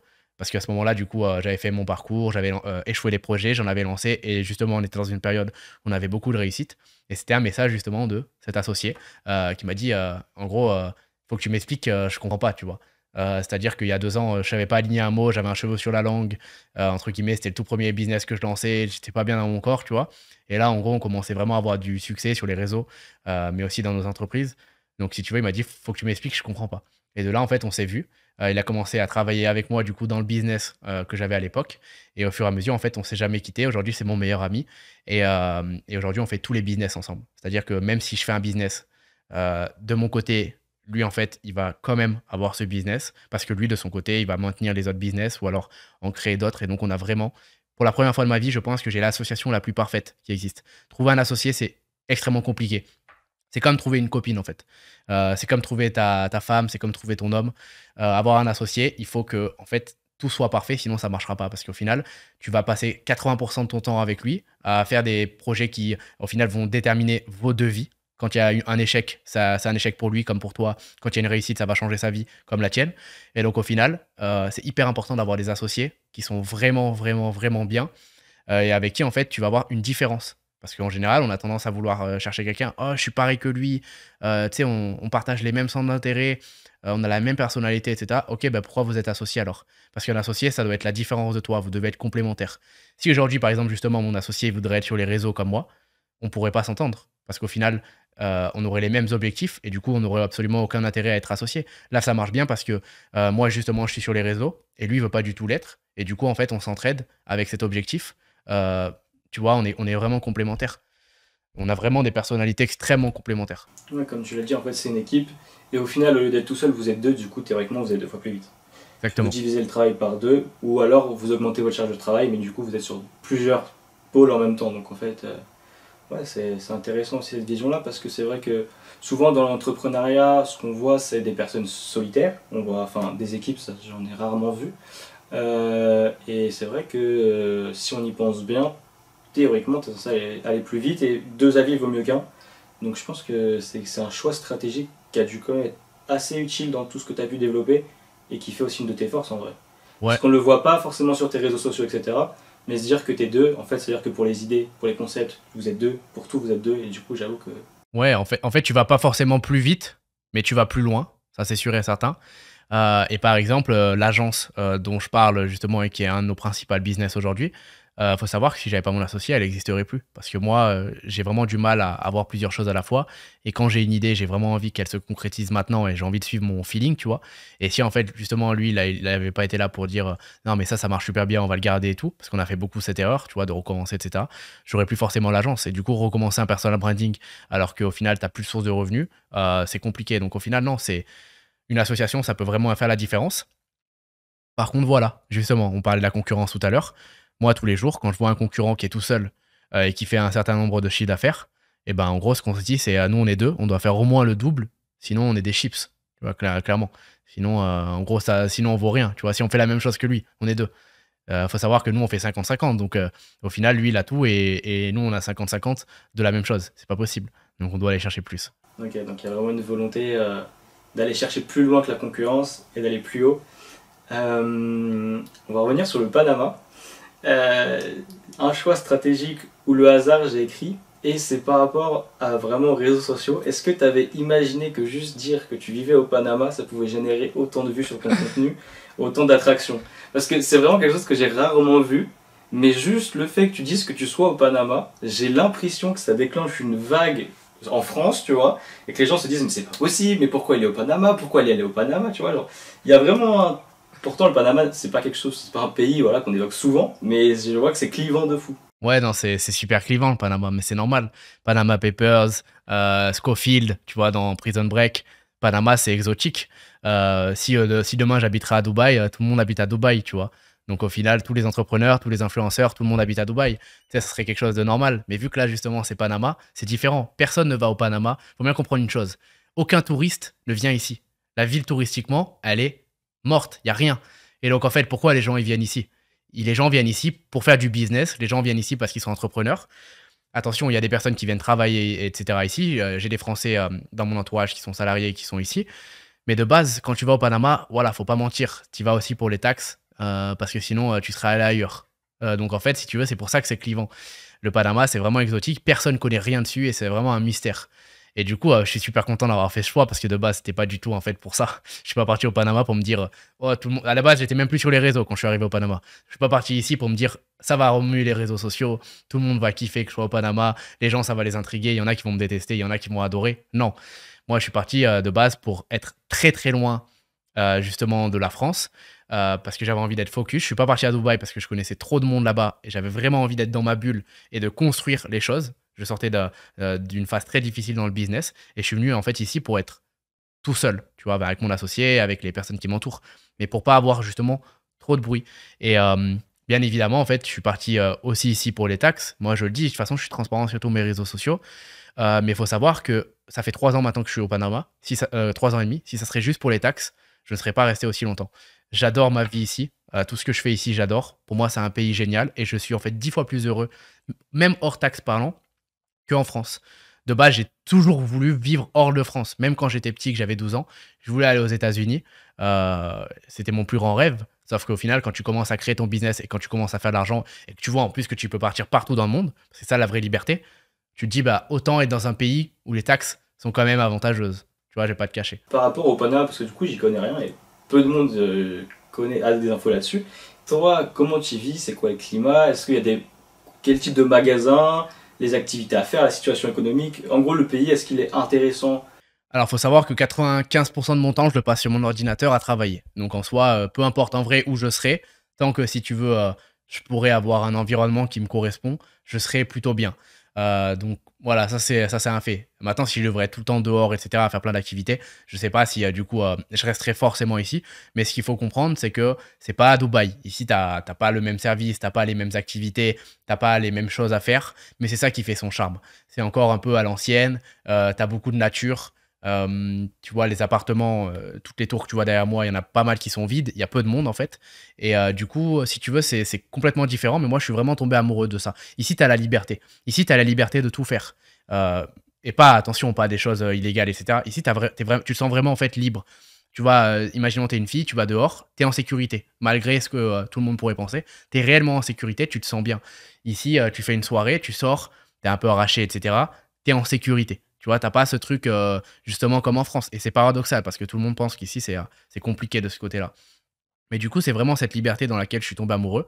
Je sais pas, par exemple, si t'es célibataire ou pas. Je suis célibataire. Tu vois, ici, en termes de femmes, par exemple, c'est complètement différent. Ici, quand je parle de liberté, c'est vraiment cette liberté où tu peux rencontrer une femme, passer un super moment avec elle, et puis derrière, en fait, tu vas tout simplement vaguer à tes occupations et en fait, c'est cool, c'est chill. Tu vois, c'est vraiment la mentalité latino. Et en fait, latino, c'est le fire, c'est le fuego.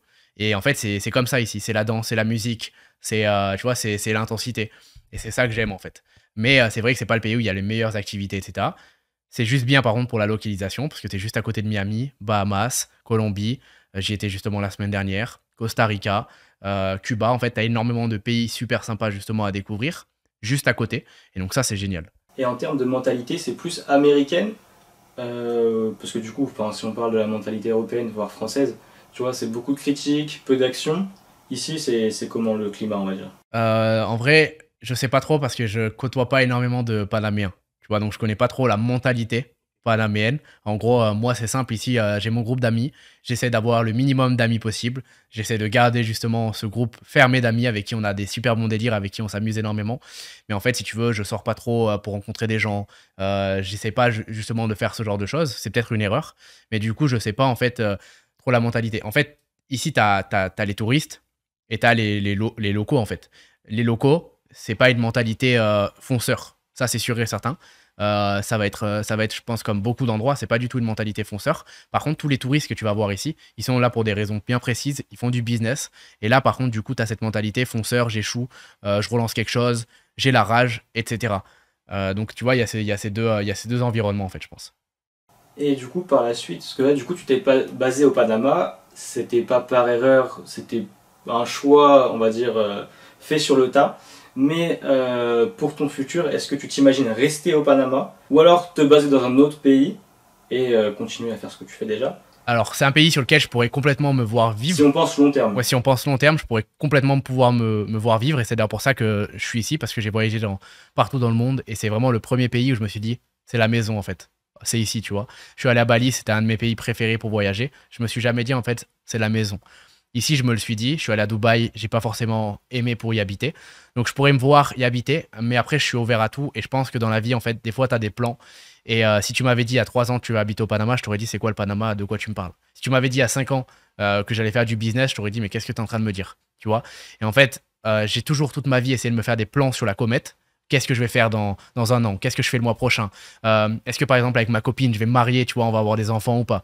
Et en fait, non, je pense que tout ça, faut l'enlever dans la vie. Faut vivre le moment présent. Faut être libre, justement, de saisir les opportunités.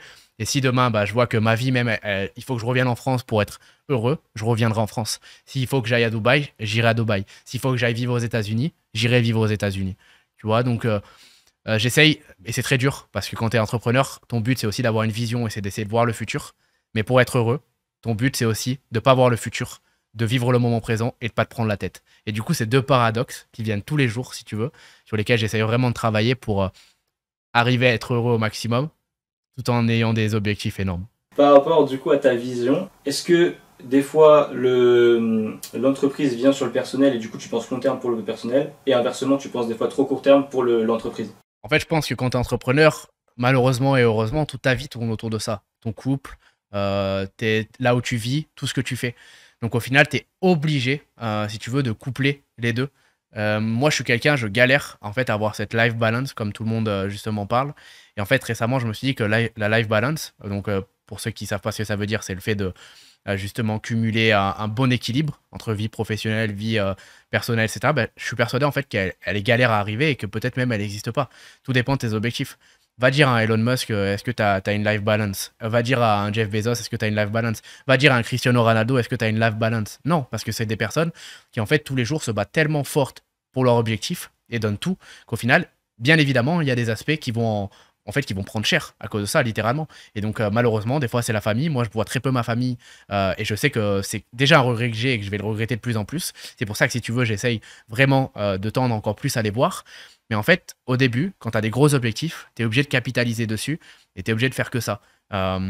Et donc, si tu veux, moi, ce qui prime à l'heure actuelle, c'est vraiment en fait les projets, parce qu'au final, je sais que si je réalise pas mes projets, si je fais pas au final les objectifs que je vise, je ne pourrai jamais être heureux. Réellement, je pourrais pas être heureux. Et en fait, du coup, ça ferait pâtir, si tu veux, tous les autres aspects de ma vie. Récemment, j'avais un débat avec quelqu'un, tu vois, on parlait beaucoup de méditation, etc. Et en fait, il me disait, ouais, mais tu sais, c'est super important d'avoir la méditation, d'avoir la paix intérieure, etc. Et en fait, je lui ai dit, mais oui, c'est hyper important, j'ai cherché ça toute ma vie, mais est-ce que tu penses vraiment que je peux avoir de la paix intérieure? Et est-ce que tu penses vraiment que c'est quelque chose qui m'importe quand au final, mes objectifs font partie du 0,1% des gens aujourd'hui? Tu peux pas en fait avoir cette paix intérieure en cherchant des objectifs si gros. Parce que forcément, toute la journée, tous les problèmes que tu vas avoir, c'est des choses qui vont c'est des choses qui vont t'impacter au quotidien. Donc voilà, j'essaye, on va dire, de prévoir, tu vois, un petit peu ça. Mais comme je te l'ai dit, c'est vraiment corrélé avec la vie professionnelle. Avec le business. Exactement. Ouais. Et j'ai oublié de te demander par rapport à ta semaine. La semaine classique, c'est 5 jours. Toi, ta semaine, est-ce que c'est 7 jours, plus de week-end? Parce qu'en fait, moi, je le vois aussi dans ce que je fais, dans mes activités, etc. C'est vrai que le week-end n'existe plus, même si, voilà, moi, je vois ma famille qui s'arrête, etc. Parce que je suis encore en France et tout. Mais concrètement, je sais qu'il y a des potes qui bossent la semaine qui me disent, ouais, toi, tu bosses pas. Mais en fait, moi, je bosse la semaine, le week-end, tu vois, sur mes projets, etc. Et en fait, je me rends pas compte que je bosse, même quand c'est dimanche, tu vois, il n'y a pas vraiment de dimanche, il n'y a plus de samedi, il n'y a plus de semaine, en fait, en soi. Bien évidemment, la semaine et le week-end, c'est un concept que les gens ont inventé, en fait. C'est un concept inventé par la société. Dimanche, c'est un jour comme un lundi. Mercredi, c'est comme un samedi. C'est la même chose. Et en fait, c'est ça l'avantage et l'inconvénient quand tu es entrepreneur, c'est que tu vas travailler tous les jours. Mais si par contre, j'ai pas envie de travailler un lundi, je vais pas travailler. Si je sens que j'ai pas envie de enfin, en gros, si tu veux, j'ai pas cette énergie pour travailler et qu'au final, il faut vraiment que je prenne un day off, je vais le prendre. Si j'ai envie de partir une semaine et de pas travailler pendant une semaine, je vais le prendre. Et si j'ai envie de travailler 4 semaines d'affilée sans prendre un jour de congé, je vais le faire aussi. Et ouais, en effet, quand tu as des projets, quand tu veux faire des choses différentes des autres, tu dois en fait agir différemment des autres. Et bien évidemment que avoir justement 2 jours de repos par semaine, ce n'est pas possible, surtout lorsque tu te lances. À garder en fait, parce que non, le dimanche c'est même un des meilleurs jours parce que personne ne travaille comme tu l'as dit, et c'est là en fait où tu peux le mieux avancer parce que personne justement va te déranger, tout le monde va être justement en repos, et donc toi tu vas pouvoir avancer sur tes propres objectifs et sur toi-même. Donc ouais, moi ma semaine elle est normale, tu vois, le dimanche je fais des lives, le samedi je fais des lives, dimanche j'ai mes coachings aussi avec ma communauté, samedi on a nos réunions business, c'est la même chose. Mais par contre, la semaine passée, je suis parti en Colombie. J'ai travaillé 1 heure par jour. Pendant une semaine, tu vois. Ok. Ouais. Donc en gros, tu réussis à prendre des pauses, entre guillemets, même si c'est des pauses business ou alors des pauses vacances, etc. Tu arrives à faire quand même la part des choses. J'ai une question qui va être aussi pointue. J'avais besoin que d'une seule réponse. Ton inspiration / ton mentor principal. Quelle personne vraiment t'a le plus inspiré? Si je devrais dire une seule, ça serait mon père. Après, moi, j'ai eu plein de mentors dans ma vie. Donc, mais si je devrais t'en dire qu'une, ça serait vraiment mon père. Mais je suis persuadé qu'au niveau des mentors, on en a plein, dans plein de domaines différents. Et le but, c'est d'arriver à trouver des personnes qui nous inspirent. Et en fait, d'être d'accord avec les choses qui nous inspirent chez cette personne. Et t'es pas forcément obligé d'être d'accord avec tous les aspects de cette personne. Et en fait, plus si tu veux avancer dans la vie, plus tes mentors vont être différents, parce que plus tes mentors vont être des personnes qui ont réussi les objectifs que toi tu vises à l'heure actuelle, que tu vas rencontrer dans ton chemin. Donc voilà, j'en ai vraiment eu plein. Et la personne qui t'a le plus inspiré, ton père. Si tu pouvais discuter avec n'importe qui sur Terre de vivant actuellement, tu choisirais qui et pourquoi? Donc là, vraiment une discussion, bon, ça peut être business ou amical, mais pareil, encore une fois, c'est un dilemme de fou, il faut choisir qu'une seule personne, il faut bien la choisir. Franchement, je pense que je prendrais Andrew Tate. Andrew Tate, ok. Pour savoir quoi, exactement? Je demanderais à ce gars comment il arrive à subir autant de pression, se faire cancel de partout, être entre guillemets l'ennemi public numéro un du monde entier, mais aussi la personne la plus adorée. Et comment ce gars arrive à sourire, comment ce gars arrive à rigoler, comment ce gars arrive à continuer sa vie, en sachant qu'il a vraiment énervé les personnes qui étaient les personnes qu'il fallait surtout pas énerver, qu'il a énervé les plus puissants de ce monde. Comment ce gars arrive à être aussi serein et à être aussi puissant tous les jours. Je lui demanderai pas forcément qu'est-ce qu'il a fait dans son business, etc. Parce qu'en soi, c'est pas ça le. Moi, je trouve que vraiment le point sur lequel il est plus impressionnant, c'est ce premier point et le point de comment il arrive à se poser devant une caméra 5 heures par jour et en fait à captiver l'attention et à être un excellent orateur comme il est. Il y a plein de points sur lesquels je suis pas d'accord avec lui, il y a d'autres points sur lesquels je suis d'accord avec lui. Je parlerai pas forcément avec Andrew Tate parce que c'est la personne qui m'inspire le plus, parce que justement c'est mon mentor ou pas du tout, parce que c'est pas le cas, mais je parlerai avec lui vraiment pour cet aspect-là, parce qu'on en parlait tout à l'heure, les haters sur les réseaux sociaux. Moi, à mon tout petit niveau, micro-niveau, j'en ai plein, tu vois. Mais quand tu es à son niveau, c'est vraiment des personnes qui veulent ta mort, en fait, tu vois. Et quand tu subis ça tous les jours, c'est incroyable d'avoir ce niveau. Euh, je trouve qu'il a justement, ce mec a le muscle anti-haters le plus développé, justement, de la planète. Sûr et certain. C'est vrai. En plus, enfin, je sais, la transition entre pas connu, connu, en termes de masse mondiale, elle s'est fait ultra rapidement pour lui. Donc je sais pas comment il a réussi à accepter la charge mentale de tout ce qui lui est tombé dessus. Mais du coup, vraiment, c'est vrai que pour une génération, principalement sur TikTok, c'est devenu un modèle. Et du coup, il doit avoir quand même énormément de pression parce que ce qu'il disait avant sur ses lives, ça a été dit, c'est trop tard. Mais aujourd'hui, maintenant, il a une responsabilité supplémentaire. Ça veut dire que tout ce qu'il dit est écouté et que beaucoup de jeunes prennent exemple sur lui. Donc ça veut dire qu'il a vraiment une énorme charge mentale sur ce qu'il fait. Est-ce que toi, t'aimerais accéder à un tel niveau ou à un niveau moindre, on va dire, d'influence pour influencer des générations complètes? Est-ce que c'est quelque chose qui t'intéresserait ou alors franchement non, toi tu préfères bosser de business et ça c'est un aspect qui t'intéresse un peu moins? Bah, si tu veux, en fait, j'ai testé les deux, moi. C'est-à-dire, j'ai commencé en gagnant de l'argent sur les réseaux sociaux. Je me suis éloigné des réseaux sociaux et du coup, j'ai gagné encore plus d'argent et j'étais solo. Et c'est vrai que, en fait, le fait d'être personne, c'est un luxe énorme. Tu fais ton argent, personne sait que tu fais ton argent, tu as une sérénité. C'est incroyable. Rien que de d'écrire là, ça me fait des émotions, tu vois. C'est vraiment, en fait, un vrai luxe. Les gens ne s'en rendent pas compte, mais c'est un vrai luxe. Je suis aussi partisan du fait que si tu as des gros objectifs et que si tu as une mission, euh, et moi en l'occurrence, ma mission c'est de motiver un maximum de personnes à entreprendre et à croire en leurs rêves, personnes qui justement ont cette flamme, et ben en fait, grand pouvoir implique grande responsabilité. Et du coup, je suis persuadé que si, pour mettre à bien ma mission et pour aider un maximum de personnes, parce que oui, c'est ce que j'ai vraiment envie de faire, en fait, je dois souffrir aussi personnellement et mettre mon bonheur, si tu veux, un petit peu de côté, en allant au front, en fait. En allant au combat, parce que la vie, c'est ça, c'est vraiment aller au combat, c'est se battre pour ses objectifs. Et du coup, si en fait, pour réaliser mes objectifs, je dois avoir cette pression, je le ferai. Maintenant, je pense que j'aurai jamais cette pression déjà, parce que moi, je suis sur le marché français et lui, c'est le monde entier, tout le monde. Et surtout, en fait, je me dis pas, est-ce que je vais avoir cette pression ou pas, tu vois. C'est plus, ouais, je sais que avec les objectifs que j'ai qui sont très forts dans la commu, je vais avoir toujours plus de pression, toujours, toujours, toujours. Et en fait, tous les jours, j'essaye, si tu veux, d'améliorer justement ce muscle pour au final être imperméable et être comme Andrew Tate, un vrai gilet pare-balles à la critique. Mais voilà, c'est simple. Si dans ta vie, tu veux une vie tranquille et en vrai gagner juste de l'argent, ne fais surtout pas ça. Si par contre, dans ta vie, tu veux gagner de l'argent, certes, mais tu veux aussi avoir un impact, tu veux justement écrire une histoire, tu as vraiment des gros objectifs, tu seras obligé d'y faire face. Elon Musk, c'est le plus riche du monde, tous les jours il se fait déglinguer, tous les jours aussi il se fait adorer. Jeff Bezos c'est pareil, Mark Zuckerberg, tout le monde le déteste. Tout le monde a vraiment limite envie de le tuer, ce gars, hein, vraiment, pour être sincère. Bah, au final, lui, il continue à faire ses choses parce que il a ses objectifs. Et donc, gros objectifs impliquent aussi gros risques, ce qui est normal. Ok. Et pour continuer sur la série des une seule réponse, quel livre t'a le plus marqué slash servi? Quel livre vraiment a été un déclic et tu t'es dit après l'avoir lu, ça je peux l'implémenter dans mon business ou alors grâce à ce livre je vais me lancer quelque chose qui a été super puissant? Je pense que ça a été le livre Les lois de la nature humaine. qui en fait explique tout simplement comment les humains fonctionnent. Donc ça t'apprend, si tu veux, à déterminer et connaître ta part d'ombre, parce qu'on a tous une part d'ombre. On porte tous un masque justement en public. Tu parlais d'honnêteté sur les réseaux sociaux, etc. Tout le monde porte un masque en public. Absolument tout le monde. Ce masque est plutôt léger chez les personnes, plus ou moins léger, pardon.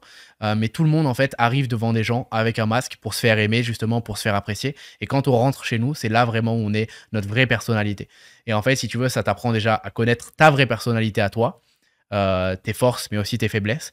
Et puis à savoir, en fait, euh, ce concept, à comprendre ce concept, à se dire que tout le monde l'a, et à déterminer, en fait, les parts d'ombre des gens, et si c'est des parts d'ombre dangereuses en face de toi, ou si c'est une part d'ombre normale, comme tout le monde va avoir un petit masque. Et donc, je pense que c'est les lois de la nature humaine. Ok, très intéressant. J'aurais pensé à un truc plus business, etc.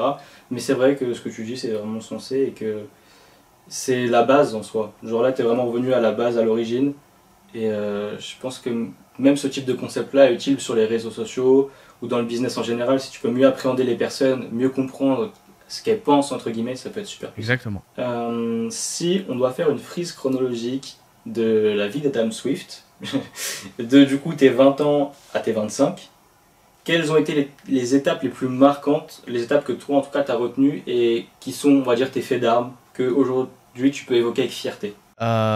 Frise chronologique, plus rapidement possible. Premièrement, mon enfance. Je pense que dans ton enfance, c'est là où beaucoup de choses vont se déterminer pour toi et ta vie. Et comme j'aime le dire, tes difficultés deviendront tes forces de demain. Tes difficultés d'aujourd'hui deviendront tes forces de demain. Donc plus tu as des difficultés dans ton enfance, plus tu as des chances un jour de réellement en fait, faire une différence, soit dans le mal, soit dans le bien. Malheureusement, hein, c'est le cas. En général, dans 90% des cas, ça va être dans le mal. Mais si tu arrives à transformer justement cette rage et à le mettre dans les 10% de bien, là, tu vas avoir des gros résultats. Donc, je pense, mon enfance, donc vraiment enfance. Après, du coup, ça a été mon adolescence, bien évidemment, où là, tu apprends plein de choses. Tu apprends des choses sur toi, tu apprends des choses sur tes objectifs, sur ce que tu veux faire. Ça a été aussi, du coup, ma période dans les études, où j'ai détesté complètement les études. Et au final, ça m'a appris aussi beaucoup de choses. Le moment où j'étais livreur de sushi et j'ai voulu vraiment arrêter en fait cette vie. La première année d'entrepreneuriat où j'ai pas gagné un seul euro sur internet et j'ai énormément galéré. Ça m'a en fait justement, moi, mon gilet pare-balles de l'échec, là en l'occurrence, c'est un très gros muscle. Il y a plein d'autres aspects que je dois travailler, mais celui-là, on va dire que grâce à tous ces échecs que j'ai fait dans mon quotidien, si tu veux, j'ai une capacité d'encaissement de l'échec qui est très forte comparée à la moyenne. Euh, donc voilà, après ça a été mes 2 premières années d'entrepreneuriat, donc réussite. Là, ça a été vraiment que des réussites, réussite sur réussite. Puis ensuite, du coup, mes nouveaux échecs, mon lancement dans l'e-commerce, puis mes réussites dans l'e-commerce. Donc tu vois, en fait, la frise chronologique, en vrai, elle est comme ça, je pense, pour tout le monde. On a des hauts, on a des bas. On a des hauts, on a des bas. Et en fait, moi, ça a réellement été le cas. Chaque année, si tu veux, je sais que je vais avoir une galère, tu vois. Et j'aime à dire que c'est un peu comme un phénix, tu vois. Un phénix, genre, il peut mourir, et il va s'éteindre, mais en fait, il peut renaître de ses cendres. Et moi, c'est un petit peu ça. Il y a vraiment des fois où j'ai eu des grosses difficultés. Je suis quasiment mort dans le game, tu vois. Mais en fait, si tu veux, j'ai pu renaître de mes cendres et être encore plus fort, avoir justement plus de connaissances, plus de compétences et rebondir plus fort. Du coup, quelle est la suite maintenant? On a parlé d'à peu près tout.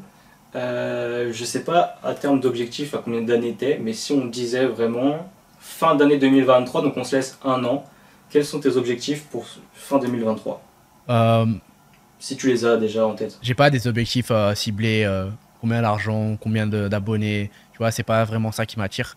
C'est plus en fait en question d'impact. Donc avoir un business qui peut vraiment impacter, qui peut faire la différence, qui est reconnu comme quelque chose de réellement bon dans son domaine. Et puis moi, pour mon personal branding, c'est vraiment de me placer en tant que dans le podium des entrepreneurs en France qui motivent justement les jeunes d'aujourd'hui à avoir des rêves en fait. Et moi, c'est vraiment ça mon objectif parce que je sais aujourd'hui qui sont les personnes qui me regardent sur les réseaux. C'est vraiment en fait le moi d'il y a 5 ans. C'est le moi lorsque j'avais 20 ans qui a justement cette flamme, cette étincelle et qui veut du coup entreprendre et réussir et qui sait pas comment faire. Mais c'est exactement ces personnes que j'ai envie de motiver au quotidien.